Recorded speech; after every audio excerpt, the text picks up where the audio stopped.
तो कल आरजेडी की एक बड़ी बैठक हुई थी जिसमें आरजेडी के तमाम जो सांसद हैं, जो विधायक हैं, जो विधान परिषद के सदस्य हैं, वो सारे मौजूद थे। बैठक अचानक बुलाई गई थी क्योंकि सबको पता है कि नेता प्रतिपक्ष तेजस्वी यादव जो है वो अगले सितंबर यानी 10 सितंबर को वो आभार यात्रा पर निकलने वाले हैं। पहले चरण का जो यात्रा होगा उसकी डेट भी आ गई है और पूरा शेड्यूल आ चुका है। यात्रा 10 सितंबर से शुरू होगा और बिहार के समस्तीपुर जिले से शुरू होगा। 4 जिले को कवर करेंगे तेजस्वी यादव, मतलब अपने 8 दिन की यात्रा में वो 4 जिले को कवर करेंगे। हर जिला में वो 2 दिन रहेंगे और इस यात्रा का स्वरूप जो है वह पूरी तरीके से बदल चुका है। इसके पहले जितनी भी यात्रा तेजस्वी यादव ने निकाली थी, तो ये जो आभार यात्रा है ये बिल्कुल अलग होगा सभी यात्राओं से। इसमें तेजस्वी यादव सिर्फ अपने कार्यकर्ताओं से सीधा संवाद करेंगे जी। जिसमें जो कार्यकर्ता हैं वो प्रखंड स्तर के होंगे, पंचायत स्तर के होंगे और जिला स्तर के होंगे। सारे जो कार्यकर्ता होंगे उनसे फीडबैक लेंगे और उसके बाद तेजस्वी यादव 2025 विधानसभा के लिए अपनी रणनीति बनाएंगे। लेकिन उसके पहले पार्टी के तरफ से एक दिशा निर्देश जारी किया गया जिसमें ये कहा गया है कि कार्यकर्ता जो है वो गले पर गमछी, गर्दन में गमछी नहीं रखे, यानी हरे रंग की गमछी जो कार्यकर्ता गर्दन पे रखते थे वो नहीं रखे। इसके अलावा वो सर पर मुरेठा नहीं बांधे, यानी अब आरजेडी के कार्यकर्ताओं के सर पर टोपी होगी और वो भी हरे रंग की होगी और गांधी टोपी। तो निश्चित रूप से तेजस्वी यादव अपनी पार्टी की छवि को बदलना चाहते हैं, क्योंकि सबको पता है कि अगर बिहार में गमछा रखना या मुरेठा बांधना वो कहीं ना कहीं एक दबंगई जो कल्चर है उसको दिखाता है। तो तेजस्वी यादव अपनी पार्टी की कल्चर को, अपने लोगों को बदलना चाहते हैं, अपनी पार्टी में बदलाव लाना चाहते हैं और इसीलिए अब पार्टी की तरफ से यह दिशा निर्देश जो है वो जारी किया गया। क्योंकि आपको भी पता होगा कि लोकसभा चुनाव के दौरान तेजस्वी यादव जब चुनाव प्रचार कर रहे थे तो वो खुद मुरेठा बांध रहे थे, वो खुद गमछा जो है वो हवा में लहरा रहे थे। लेकिन उसके बाद नतीजे क्या हुए? नतीजे ये आए कि 4 सीटों पर आरजेडी सिमट गई। तो निश्चित रूप से बदलाव अच्छी बात है और अच्छे के लिए अगर बदलाव लाया जाए तो यह काफी अच्छी बात है। तो हमारे साथ पूरा कार्यकर्ताओं का एक पैनल है। सबसे पहले और सबसे पहला सवाल जो है वो मेरा सारिका जी से होगा। सारिका जी, क्या पार्टी जो है वो अपनी छवि बदलना चाहती है, इसीलिए ये सारे दिशा निर्देश जो हैं वो पार्टी की तरफ से जारी किए गए हैं? सौरभ जी, आपको नमस्कार और पैनल में हमारे जितने भी प्रवक्ता हैं उनको भी मेरा नमस्कार और दर्शकों को भी नमस्कार। सौरभ जी, सबसे पहले तो मैं आपको बता दूं कि कल जो तमाम जो पार्टी के पदाधिकारियों के साथ माननीय तेजस्वी और उसके पीछे उद्देश्य वो 10 तारीख कार्यकर्ता संवाद यात्रा जो है वो शुरुआत होने वाली है। 10 तारीख से लेकर 17 तारीख तक जिसकी शुरुआत की समस्तीपुर से होगी, समस्तीपुर हुए वो दरभंगा जिलों में वो काम करेंगे। इसी के लिए दिशा निर्देश देने के लिए कमेटी रखी गई और ये कहीं नहीं कहा गया है कल कि लोग गमछा नहीं रखेंगे या गमछे से परहेज करना है। देखिए, जब रैलियां होती हैं तो रैली करने के पीछे का उद्देश्य अलग होता है और माहौल भी अलग होता है, लेकिन जब कार्यकर्ता सम्मेलन संवाद जैसी चीजें होती हैं तो ये बिल्कुल ही अलग होता है। कार्यकर्ता संवाद यानी कि एक ये पार्टी की एक आंतरिक कार्यक्रम है जहाँ की नेता हमारे जाएंगे विभिन्न जिलों में और अपने से मिलेंगे, अधिकारियों से मिलेंगे और संगठन संबंधित क्या आवश्यकताएं हैं, कहाँ क्या कमियां रह गई हैं या कहाँ क्या चीजें एड ऑन विषयों पे बात, और जब इस तरह के कार्यक्रम होते हैं तो निश्चित रूप से वहाँ पे रैली वाली तो माहौल ही नहीं है। जैसे रैलियों में उत्साह होता है, गाने बजते हैं, झंडे लहराते हैं, गमछे भी लोग अपने गर्दन पे रखते हैं, एक अलग उत्साह होता है और एक अलग माहौल ही होता है। और अभी मैं देख रही हूँ जिस तरीके से कल के बैठक के बाद दो चीजें जो आज मीडिया में भी बहुत है और पे भी है और यहाँ तक प्रिंट खबरों में भी ये कहा गया है कि सारिका जी, आपकी जो आवाज है ना वो स्पष्ट रूप से नहीं आ रही है। मुझे लगता है कि वहां पर थोड़ा सा आसपास से एम्बियंस भी ज्यादा आ रहा है, इसीलिए आपकी आवाज साफ तौर पर सुनाई नहीं दे रही। अगर कोई पंखा या अगर कूलर वगैरह कुछ भी चल रहा होगा तो आप उसे बंद कर दीजिए। एक सेकंड।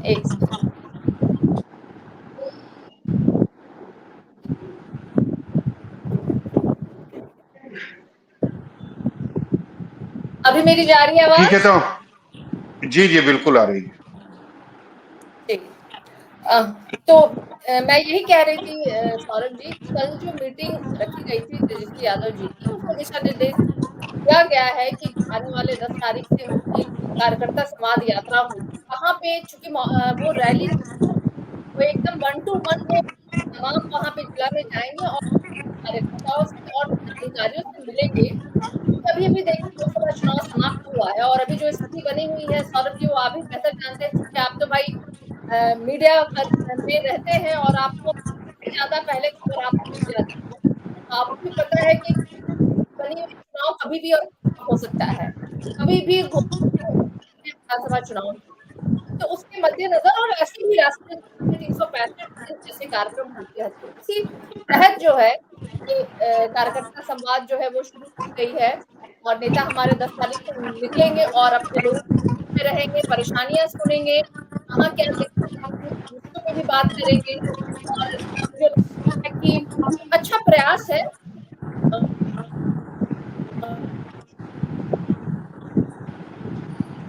शायद कुछ टेक्निकल इशू है, तब तक इस मुद्दे पे जो बयानबाजियां हो रही है पक्ष और विपक्ष की, वो आपको सुनवाते हैं। साफ है, हर एक चीज का उपयोग करने का तरीका होता है, ठीक है ना। और गमछा हमारे लोग रखते थे, लेकिन हमारे विरोधी क्या करते थे कि उसी गमछा को वो अपने लोगों को बीच दे करके और बदनामी हम लोग को देते थे। तो उससे बचने के लिए हम लोग सतर्क हुए हैं। राष्ट्रीय जनता दल अपने मूल चरित्र में बदलाव का राजनीतिक नाटक कर रहा है। अरे सच यह है कि आप तो मुट्ठी भांज रहे थे, जिसके चलते आपको स्पाइनल का प्रॉब्लम हो गया, और गमछा तो आपकी पहचान है, ये तो बिहारी अस्मिता की पहचान है।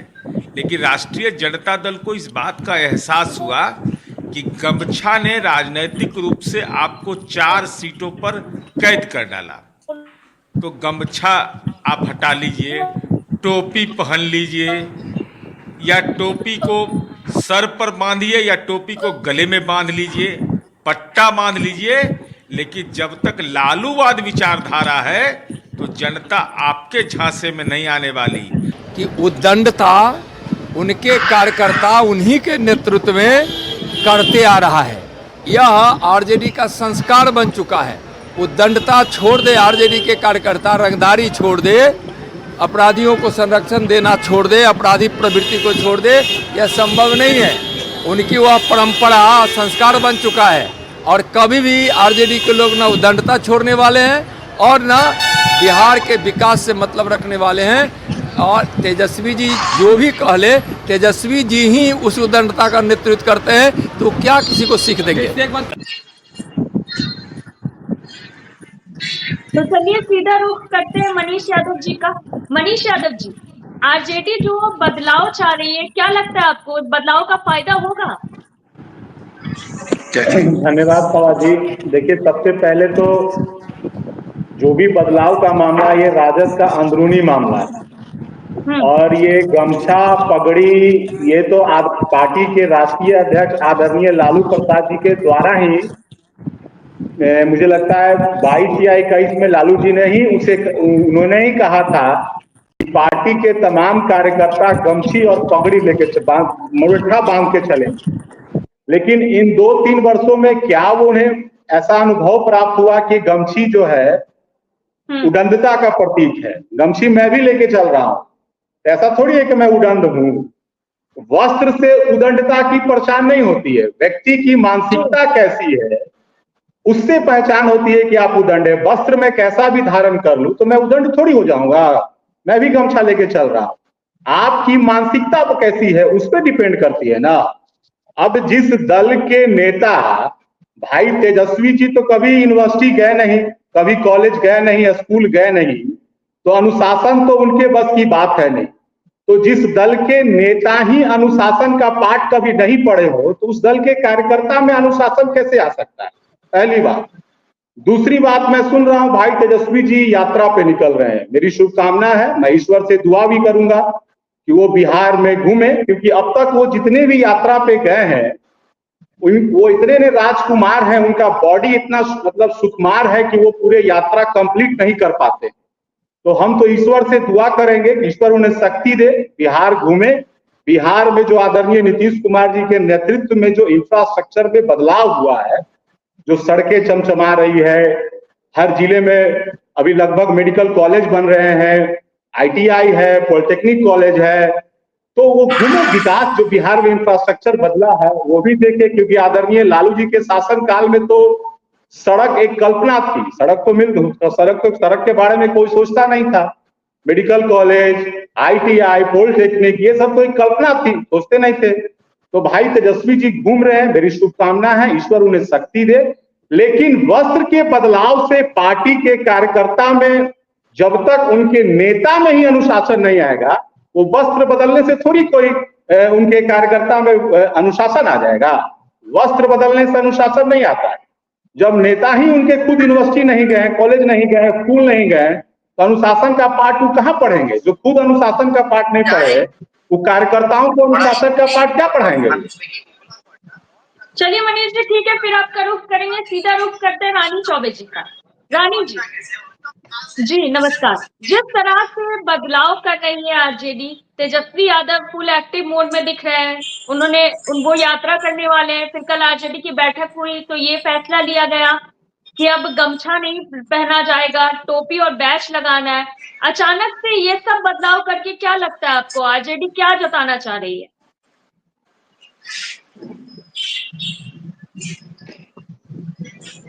रानी जी म्यूट पे, आप अनम्यूट कर लीजिए। नहीं, म्यूट तो नहीं हूँ मैं। जी अनम्यूट हो गया।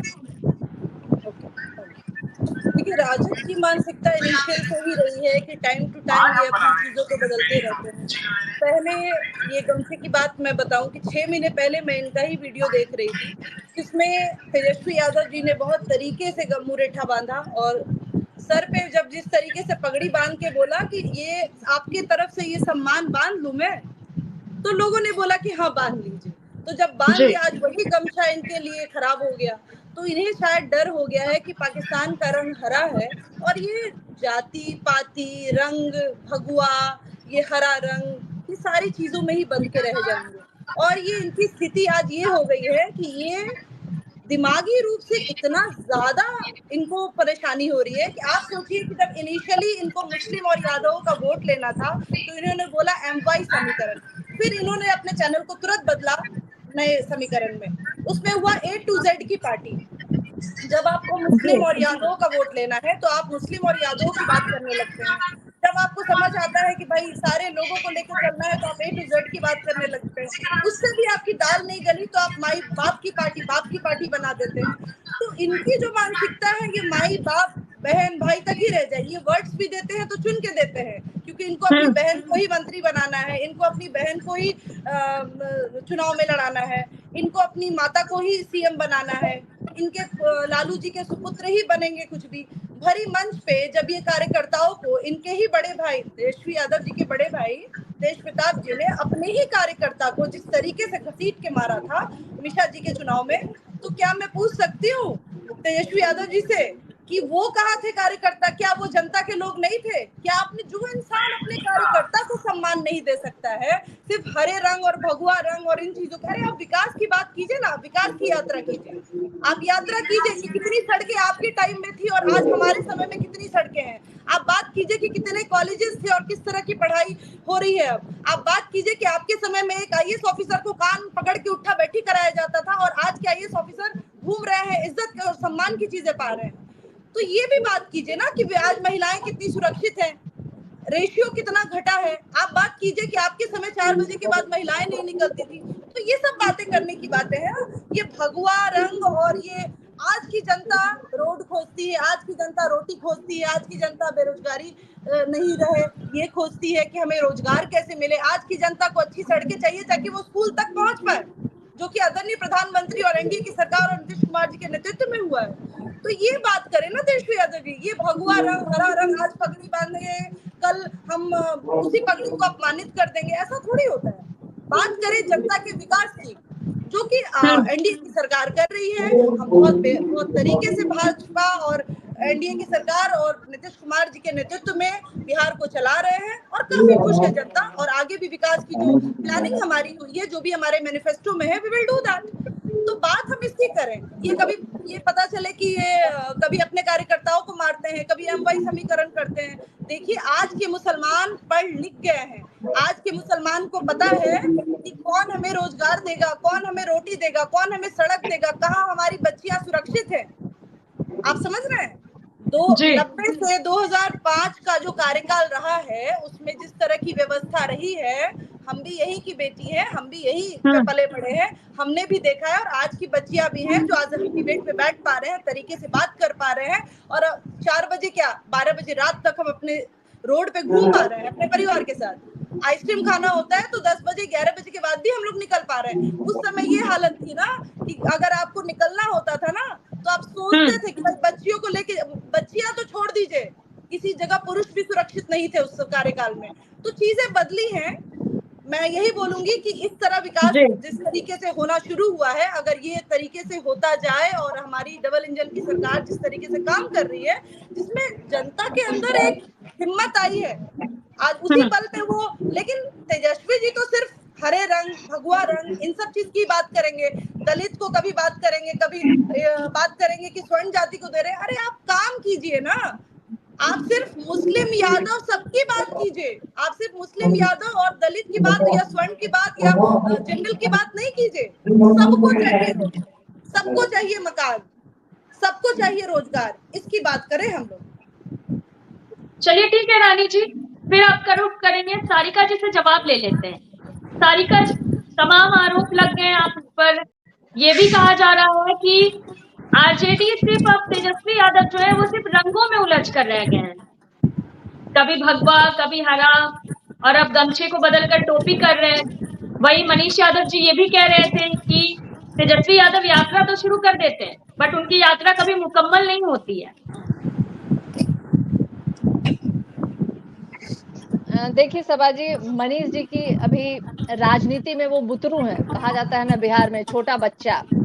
और वो जिस तरह की बात बोल रहे थे कि तेजस्वी यादव जी ने कभी स्कूल का मुंह ही नहीं देखा, तो ये निश्चित रूप से कम अभाव में ही कोई व्यक्ति बोल सकता है।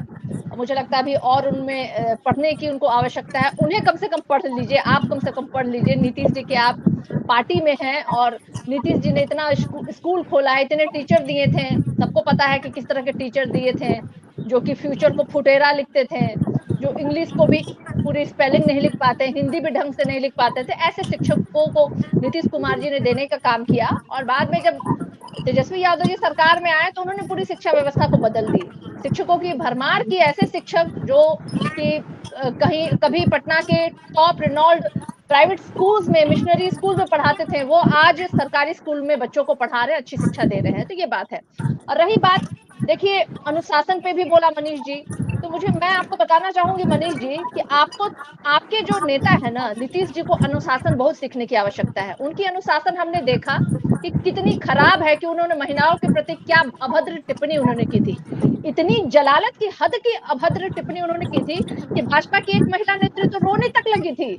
वो तो ऐसा महसूस कर रही थी रोते रोते कि मानो सदन में नीतीश कुमार जी ने महिलाओं का चीरहरण कर दिया हो। ऐसी अभद्र टिप्पणी, ऐसी अनुशासनहीनता, ऐसी पराकाष्ठा।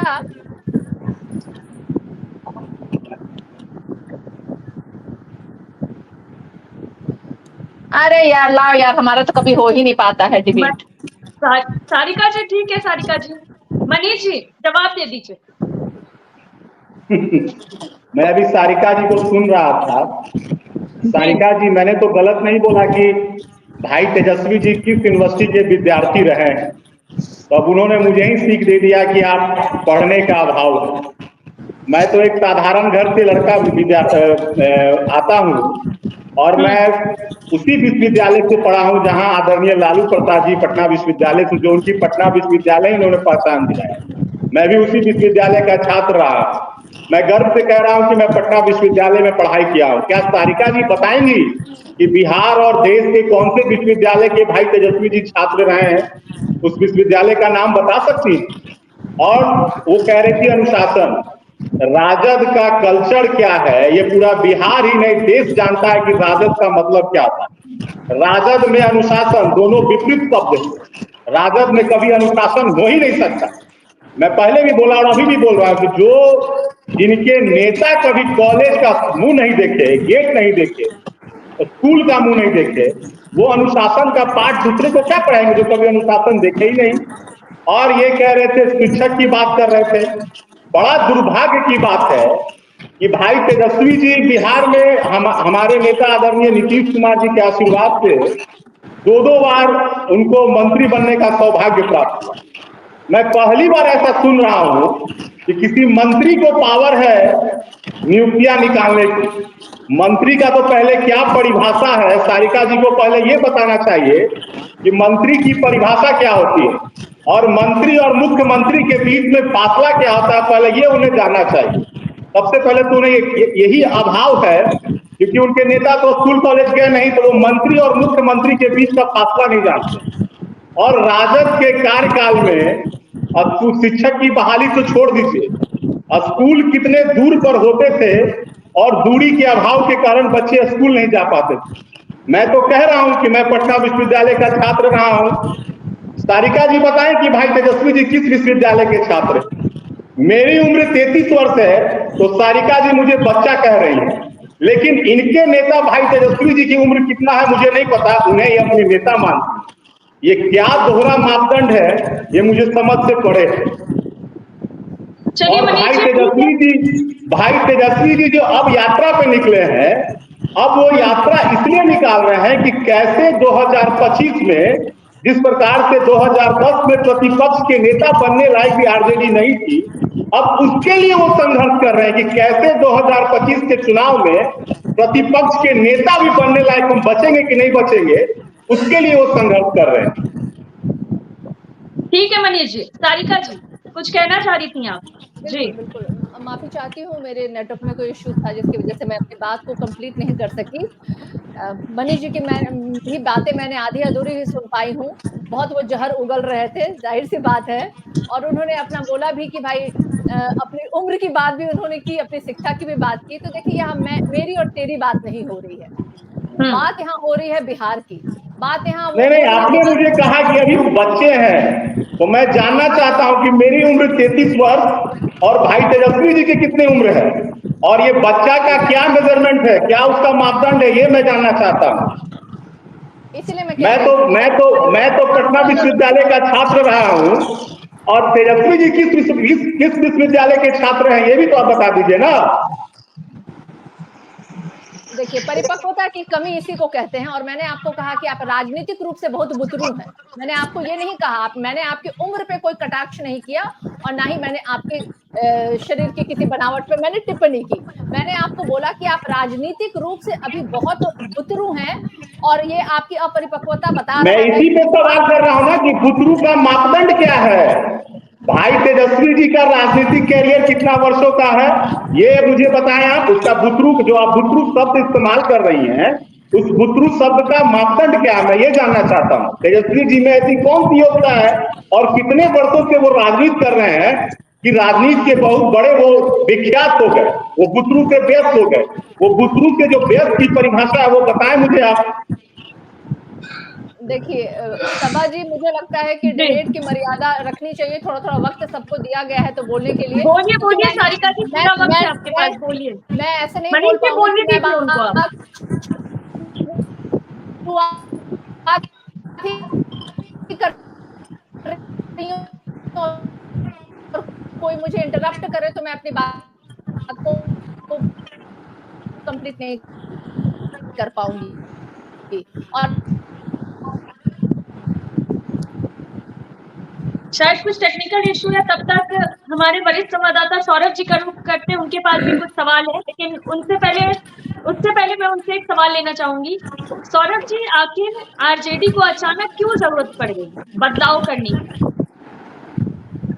जी बिल्कुल सभा, वही मैं शुरू में कह रहा था कि लोकसभा चुनाव से पहले जब तेजस्वी यादव चुनाव प्रचार कर रहे थे, तो जब वो जनता के बीच जाते थे तो खुद वो जनता के सामने वो मुरेठा बांधते थे और वही मतलब हरे रंग का जो गमछा है उसको वो हवा में फहराते थे।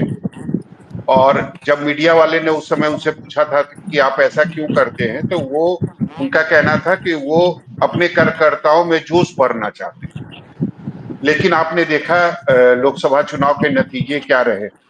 4 सीटों पर आरजेडी सिमट गई।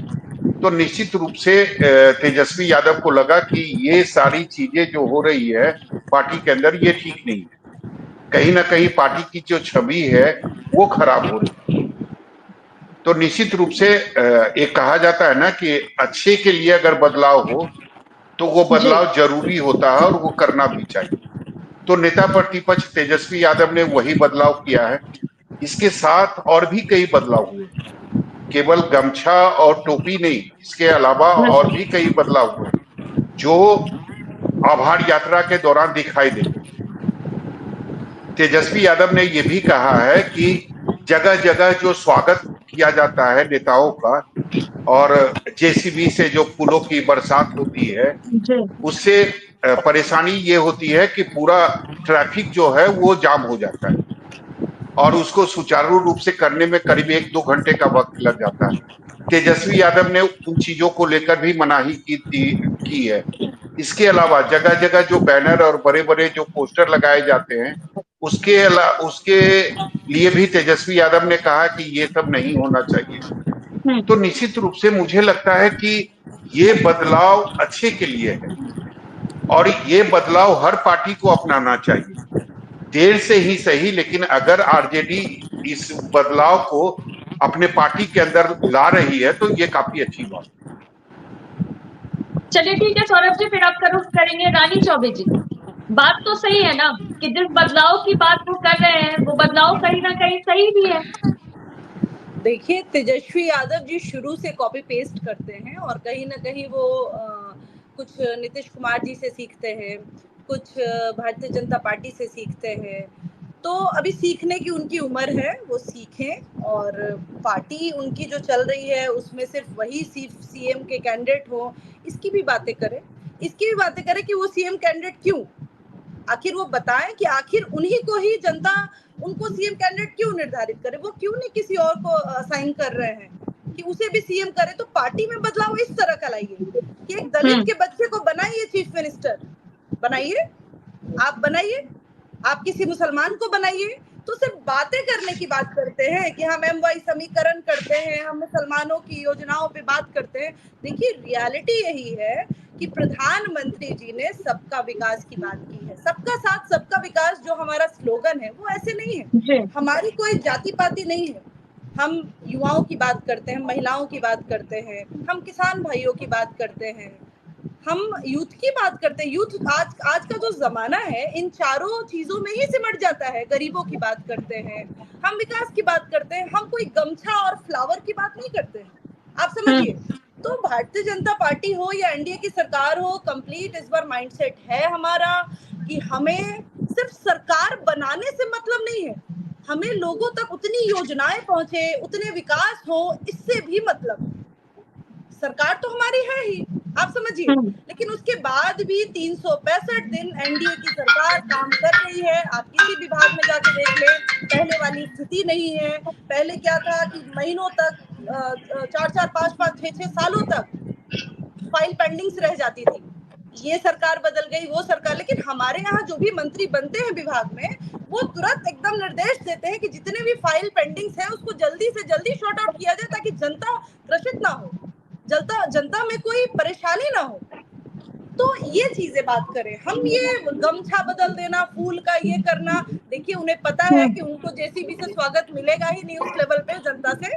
पहली बात, गमछा अपने ही बातों पे वो नहीं रहते हैं ना। सबसे बड़ी बात है कि जिस गमछे का वो सम्मान कहते हैं उस गमछे का वो अपमान करते हैं, क्योंकि उनको ये भी पता है कि वो हरा रंग वो पाकिस्तान से ऐड कर रहे हैं, तो उनको लोग पाकिस्तानी ना कहने लगे, वो पाकिस्तान की विचारधारा पे चल रहे हैं। ये भी कारण एक हो सकता है कि तेजस्वी यादव जी का दिमाग थोड़ा भ्रमित हो रहा है, जबकि ऐसी बात नहीं है। मैं आपको क्लियर करूं कि रंग बहुत खूबसूरती का रंग होता है, चाहे वो भगवा का रंग हो या हरा रंग हो या कोई भी रंग हो, वो हमारे झंडे का रंग है जिसमें हिंदू, मुस्लिम, सिख, ईसाई सब मिलके काम करते हैं। और हम सबका साथ, सबके विकास की बात आदरणीय प्रधानमंत्री जी करते हैं और उसी की बातें हम करेंगे। हम अपने विकासशील योजनाओं पे, कार्य पे एकदम 100% है। हमारे कोई भी कार्यकर्ता बैठते नहीं है, 365 दिन काम करते हैं। बिल्कुल रानी जी, ठीक है, सीधा रुख करते हैं मनीष जी का। मनीष जी, अगर बात करें आरजेडी की, तो बार बार आप लोग भी आरोप लगाते हैं, गुंडागर्दी और भी पता नहीं क्या क्या चीजें बोलते हैं आप लोग। तो अब अगर आरजेडी अच्छी पहल कर रही है, तेजस्वी यादव अच्छी पहल कर रहे हैं आगे आके, तो नहीं लगता कि ये सही कर रहे हैं वो? देखिए शोभा जी, मैंने आपको पहले ही बोला कि गमछी और वस्त्र बदलने से जब तक व्यक्ति की मानसिकता नहीं बदलेगी, ये वस्त्र बदलने से कोई आचरण थोड़ी बदल जाता है। मैं भी गमछी लिया हुआ हूं तो मैं गुंडा नहीं ना हूं। वस्त्र से आदमी की जब तक मानसिकता अगर बदल जाएगी तो मनीष जी, ठीक है, वस्त्र बदलने की बात नहीं है, सिर्फ जिस तरह से वो जनता के बीच में जाने की भी कोशिश करे, जनता के बीच में जा रहे हैं, आभार यात्रा निकाल रहे हैं, फिर उन्होंने धन्यवाद भी किया था जनता से मिलके, और जो बुलडोजर वाली बात कही, आपको कह रहा हूं, कुछ बदलाव की बात नहीं, ताकि जनता को परेशानी ना हो।